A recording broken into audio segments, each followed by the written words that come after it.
It's a crime story so insane you can't help laughing your brains out. Despite the dangers, the thrills, and the sheer audacity, Operation Odessa is one notorious comedy being aired on Netflix. It chronicles how a Russian mobster, Tarzan, a dicey Miami car dealer, and a Cuban drug smuggler tried to sell a $35 million Soviet submarine to the Cali cartel in order to transport cocaine from Colombia to the US and Canada. It turned out to be a caper of the century, and though the mastermind Ludwig Feinberg is serving time, his exploits have become legendary. Let's take a look at what really happened. A caper like no other, infamous and notorious to the core. Operation Odessa is a comedy caper like no other. It is absolutely freaky and crazy that such a stunt was pulled off. That too involving the notorious Colombian Cali drug cartel. And if you know about the Medellin, you'll know how these guys could not be messed around with when an enemy was shot at the slightest pretext, and opponents disposed of mysteriously. Yet the Cali cartel seems to have been well and truly duped by the three hustlers, all of whom did jail time, but are now living their past on screen. The Terrible Trio. The terrible trio in question was Juan Almeida, a car dealer and co-conspirator in the submarine deal, Nelson Tony Yester, and Ludwig Tarzan Feinberg, a Russian mob enforcer who spent months in a prison deep in the Panama jungle before he found his way back to Russia. The famous movie Operation Odessa takes you back to South Florida in the late 80s and 90s. The lawless trio were desperate to get into the drug game to make a fast buck. Almeida was a dicey Miami car dealer and a Cuban drug smuggler who came to the US on the Mariel boat lift. He is the only one of the two who was placed under house arrest in Florida on wholly unrelated drug charges. Feinberg was a Russian mobster, and of course Yester, who despite the crime enjoyed what was left of the $10 million he ripped off from the Cali cartel, living his life somewhere in Africa before being caught by the DEA. Their ridiculous scheme. The trio had devised a completely insane and ridiculously dangerous scheme to sell a Soviet military submarine to the powerful Cali cartel for $35 million, and revealed to director Tiller Russell how they became involved up to their eyeballs with the dreaded South American Cali cartel. The trio regularly supplied the cartel with surplus Soviet military hardware. At the time, everything was for sale, said Feinberg and Almeida, recalling their time when the USSR had just collapsed. If you had illegal cash, heck, you could buy a tank. The trio even revealed to Tiller how Mr. Almeida traveled to Moscow to impersonate coke kingpin Pablo Escobar and open a conduit into Russia for Colombian drugs. Now isn't that freaky? But you got to admire these guys. They almost pulled off the caper con job of the century. How did this motley crew get together?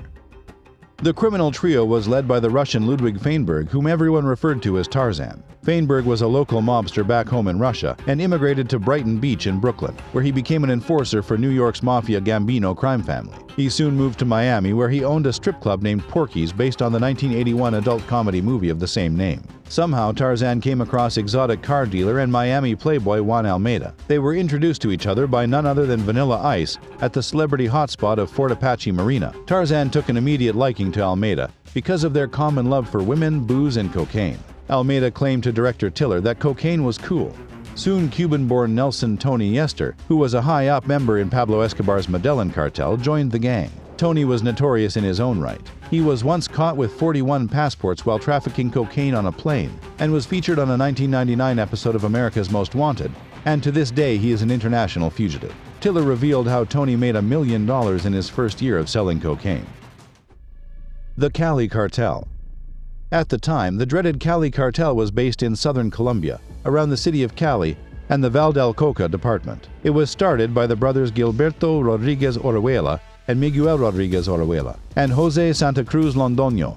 All three had broken away from Pablo Escobar and his Medellin associates in the late 1980s. How Almeida gained the trust of the Cali to fund his weird sale was equally astonishing as the movie Operation Odessa. Yester revealed the entire operation to director Tiller in an airport hangar in an undisclosed location. It was the year 1980, and just like the scene from Scarface, Yester arrived fresh off the boat, claiming the moment he saw the place, Key West, he felt it was paradise.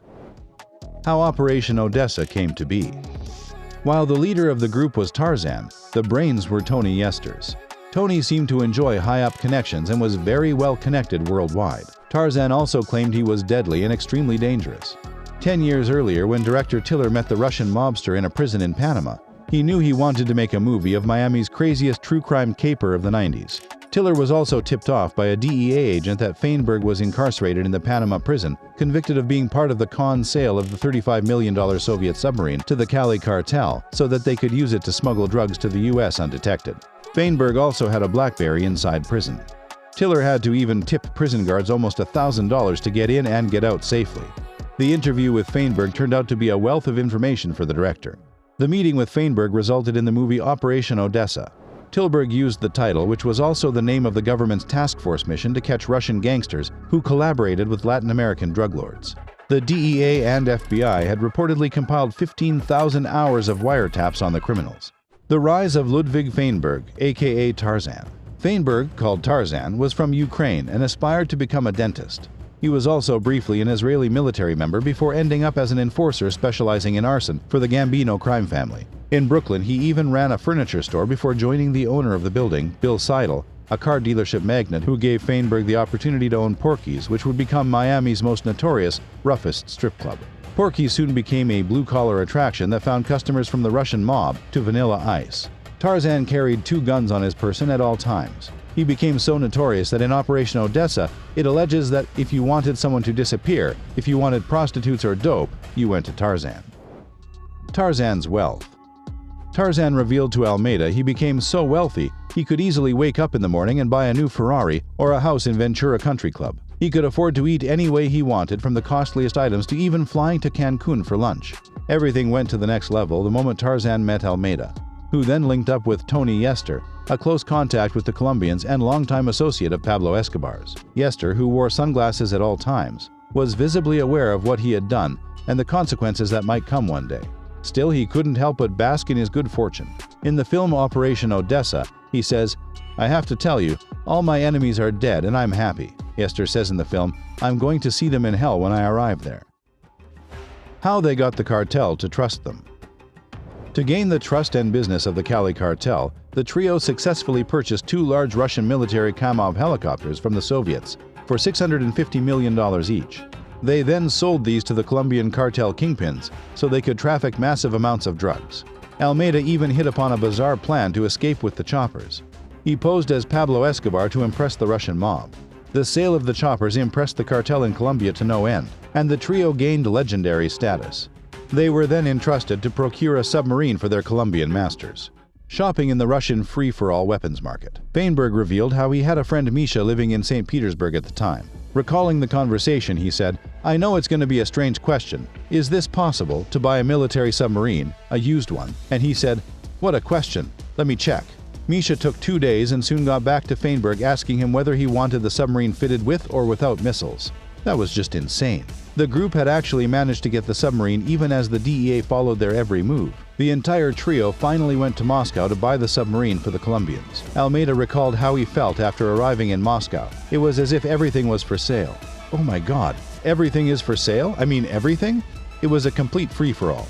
It so appeared that buying weapons and even a submarine was no big deal in Russia. It was open season for arms, and a sub? Well, okay. It was like window shopping, where the trio even went to a Russian base to check out the goods. Heck, the trio were even given a grand tour of the army base. Imagine that. This is drug traffickers, criminals getting access to a submarine base to look and see and shop for a boat in the Russian base. That's just unheard of, said federal agent Alex Yesievich, who was also interviewed by director Tiller. Yesievich also revealed how the DEA and FBI had reportedly compiled 15,000 hours of wiretaps on the criminals. The DEA had already gotten wind of their infamous mission and was about to swoop down on the trio before they could deliver the notorious package to their drug lords. Sauna, sausages, and vodka.